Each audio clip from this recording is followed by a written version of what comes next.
इसका जो हम पेपर अभी पढ़ रहे हैं वह है S1। विषय का नाम है समकालीन भारतीय समाज में शिक्षा, और इसका अभी फर्स्ट यूनिट जो है समकालीन भारतीय समाज की चुनौतियों और शिक्षा चल रहा है। इसमें अभी हम समानता पढ़ रहे हैं। तो पिछले क्लास में हम कोठारी आयोग के अनुशंसा समानता के लिए पढ़े थे, उसमें कुछ पॉइंट हो गया था। आज हम उसी को आगे बढ़ाते हैं। तो पिछले क्लास में हम शैक्षिक अवसरों की समानता के लिए कोठारी आयोग जो कि 1964 से 66 के बीच था, 1964 में गठन हुआ था, 66 में उन्होंने रिपोर्ट दिया था कि क्या क्या अनुशंसाएं की थी, उसको हम पढ़ रहे थे। तो इसमें हम कुछ पॉइंट्स पढ़े थे, लगभग 6 पॉइंट्स। इसको आज हम आगे बढ़ाते हैं और अगले पॉइंट्स पर आते हैं। तो अभी हम पढ़ेंगे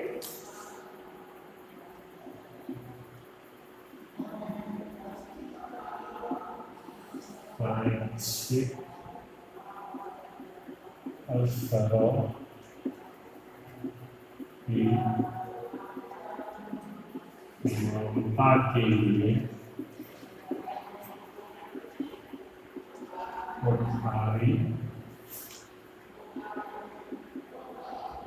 आयोग की अनुशंसा।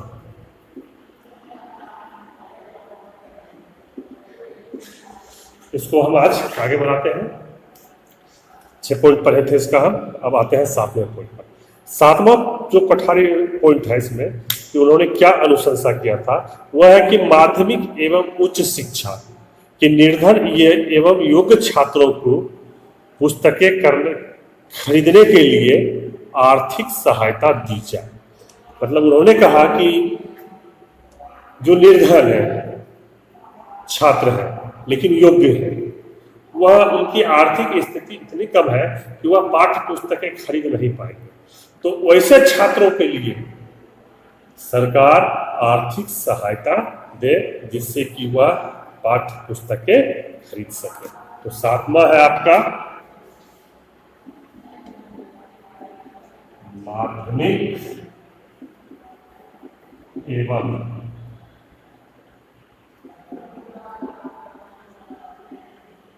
उच्च शिक्षा के लिए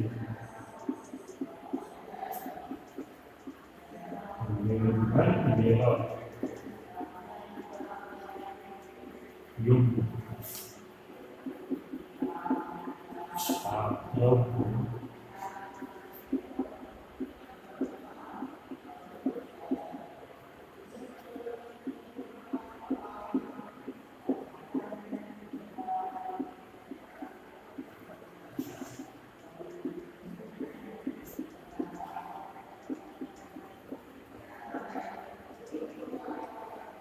है माध्यमिक एवं उच्च शिक्षा के लिए निर्धन एवं योग्य छात्रों को पाठ्य पुस्तकें खरीदने के लिए आर्थिक सहायता दी जाए। अब आते हैं इसके हम 8वें पॉइंट पर। 8वां पॉइंट इसका कहता है कि शिक्षा के प्रत्येक स्तर पर विभिन्न छात्रवृत्तियों की समुचित व्यवस्था की जाए। सब शिक्षा के प्रत्येक स्तर पर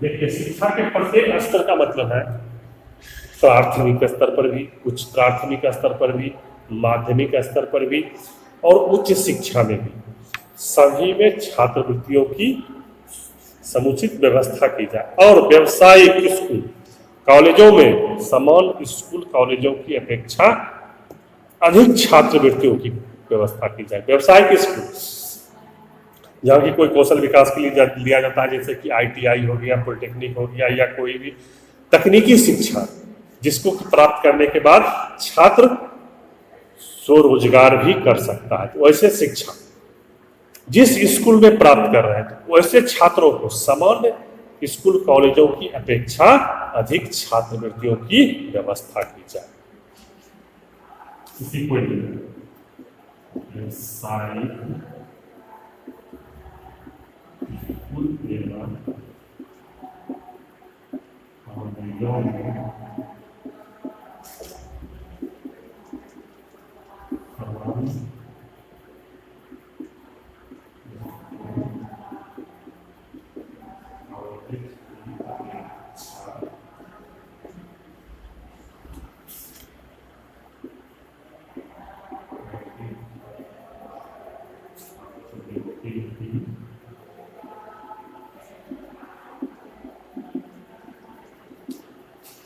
मतलब जो भी व्यवसायिक स्कूल है, जो भी वहाँ अध्ययनरत छात्र है, वहाँ के छात्रों को समान स्कूल कॉलेजों की अपेक्षा अधिक छात्रवृत्ति देने की अनुशंसा कोठारी आयोग द्वारा की गई।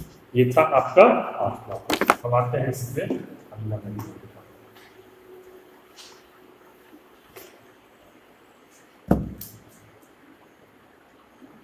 पॉइंट नंबर 9 है उच्च शिक्षा स्तर पर निर्धन और मेधावी छात्रों, विशेषकर विज्ञान और तकनीकी वर्ग के छात्रों को ऋण छात्रवृत्तियां दी जाए।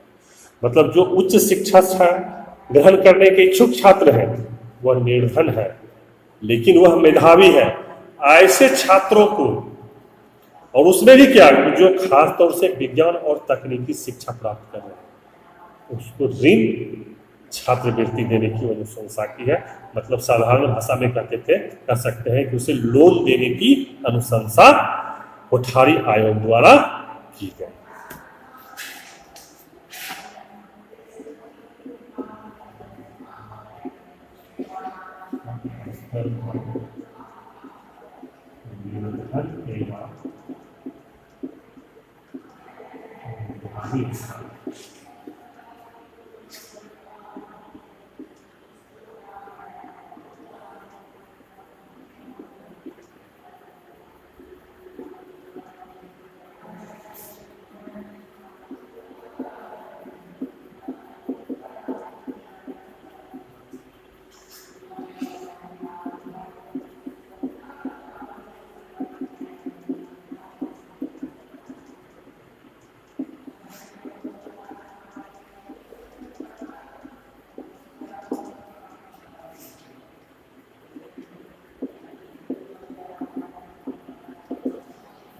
उच्च शिक्षा स्तर पर निर्धन एवं मेधावी छात्र, खासतौर से जो विज्ञान एवं तकनीकी शिक्षा के हैं, वैसे छात्रों के लिए ऋण छात्रवृत्ति की व्यवस्था करने की अनुशंसा कोठारी आयोग के द्वारा किया गया था।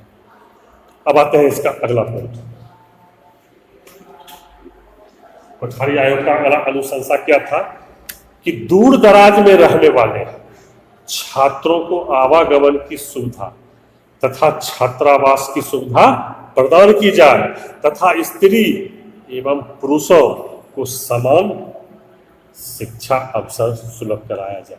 कि मतलब दूर दराज के जो ग्रामीण क्षेत्र के छात्र हैं, वैसे छात्रों के लिए, या जहां कॉलेज स्थापित है वहां से बहुत दूरी पर छात्र निवास कर रहे हैं, वैसे छात्रों के लिए या तो आवागमन की व्यवस्था की जाए या फिर वैसे छात्रों के लिए छात्रावास की व्यवस्था की जाए, और इसमें चाहे वह बालक हो या बालिकाएं हो, दोनों को एक समान अवसर उपलब्ध कराने की अनुशंसा कोठारी आयोग ने किया। तो इसके लिए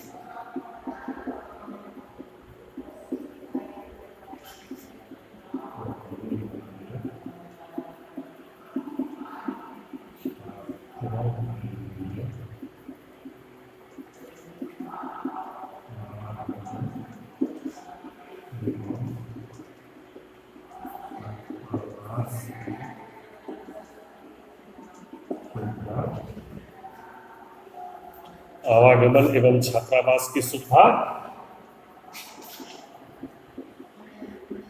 प्रदान की जाए एवं छात्र एवं छात्राओं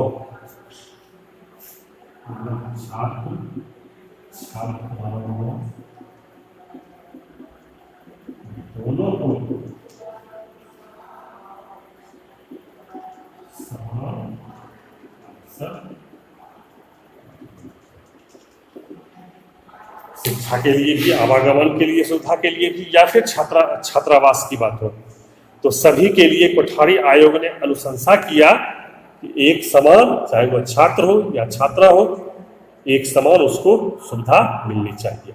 तो ये सारे अनुशंसाएं थी कोठारी आयोग द्वारा शैक्षिक समानता के लिए, जो उन्होंने 1964-66 के बीच किया था। मतलब 1964 में कोठारी आयोग का गठन हुआ था और 1966 ईस्वी में उन्होंने सरकार से इसकी अनुशंसा की शैक्षिक अवसरों की समानता के लिए। अब ये टॉपिक पूरा हो गया। अब इसी में समानता में कि राष्ट्रीय शिक्षा नीति एक बना था 1968 में, एक 1986 में। इस दोनों शिक्षा नीतियों में भी शैक्षिक अवसरों की समानता के लिए कुछ घोषणाएं की गई थी। अब हम यही पढ़ेंगे कि राष्ट्रीय शिक्षा नीति 1968 एवं 1986 में शैक्षिक अवसर की समानता के लिए क्या प्रावधान करने किया गया था।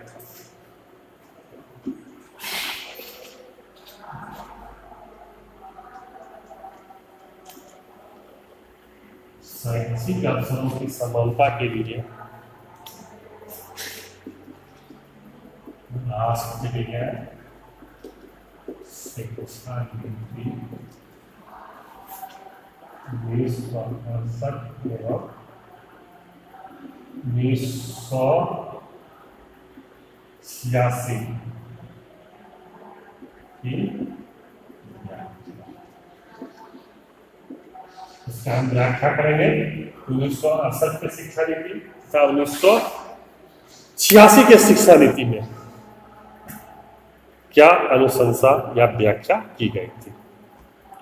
तो सबसे पहले इसमें देखिए ध्यान देने वाली बात है कि 1968 में जो सुझाव दिया, व्याख्या किया गया था या घोषणा हुई थी, वो कोठारी आयोग के सुझाव को ध्यान में रखते हुए ही राष्ट्रीय शिक्षा नीति 1968 की घोषणा की गई थी। जो अनुशंसाएं कोठारी आयोग ने किया था 1968 में, 1966 में, उसी को ध्यान में रखते हुए 1968 में एक भारत सरकार द्वारा राष्ट्रीय शिक्षा नीति की घोषणा की गई। तो इसको हम लिख देते हैं कि कोठारी आयोग की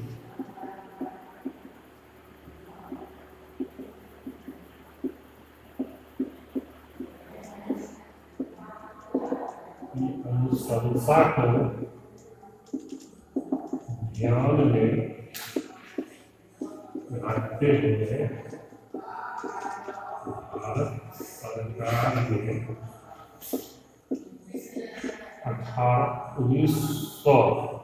1968 ईस्वी में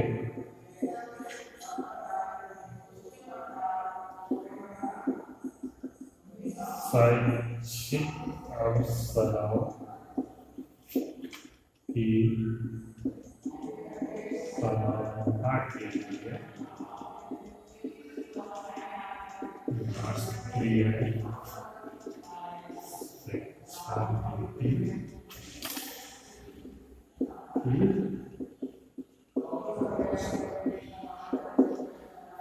क्या घोषणा किया है, इसका हम अलग अलग पॉइंट में पढ़ेंगे कि जो कोठारी आयोग ने अनुशंसा किया था, उस अनुशंसा को ध्यान में रखते हुए भारत सरकार की राष्ट्रीय शिक्षा नीति क्या कहती है, क्या उसने समानता के लिए प्रावधान किया गया, उसके बारे में हम एक एक पॉइंट करके देखिए। ग्रामीण एवं पिछड़े क्षेत्रों में अधिक स्कूल कॉलेज खोले जाएंगे और इन क्षेत्रों के बच्चों को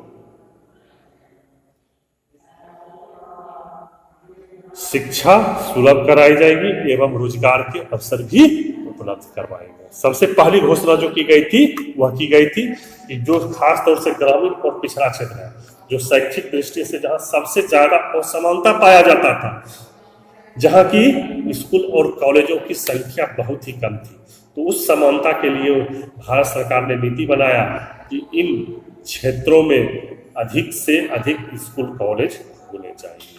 लिख देते हैं ग्रामीण पिछड़े क्षेत्रों में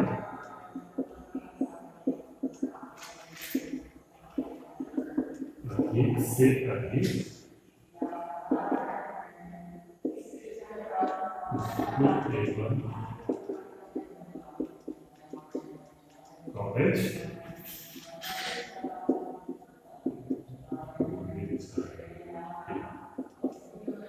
अधिक से अधिक स्कूल एवं कॉलेज खोले जाएंगे और इन क्षेत्र के बच्चों को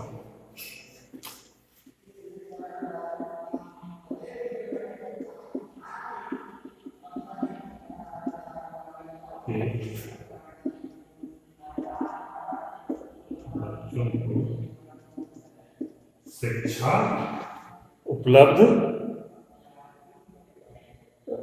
शिक्षा सभी स्तरों की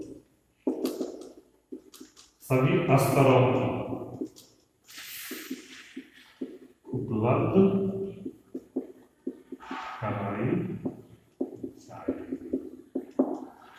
मतलब जो ग्रामीण क्षेत्र सबसे पिछड़ा हुआ था, उस ग्रामीण क्षेत्र में राष्ट्रीय शिक्षा नीति 1968 में भारत सरकार ने घोषणा किया कि वहां सबसे अधिक संख्या में स्कूल और कॉलेज शैक्षिक अवसरों की समानता के लिए खोले जाएंगे और वहां पर सभी स्तर की शिक्षा, प्राथमिक से लेकर के उच्च स्तर तक की शिक्षा की व्यवस्था वहां की जाएगी।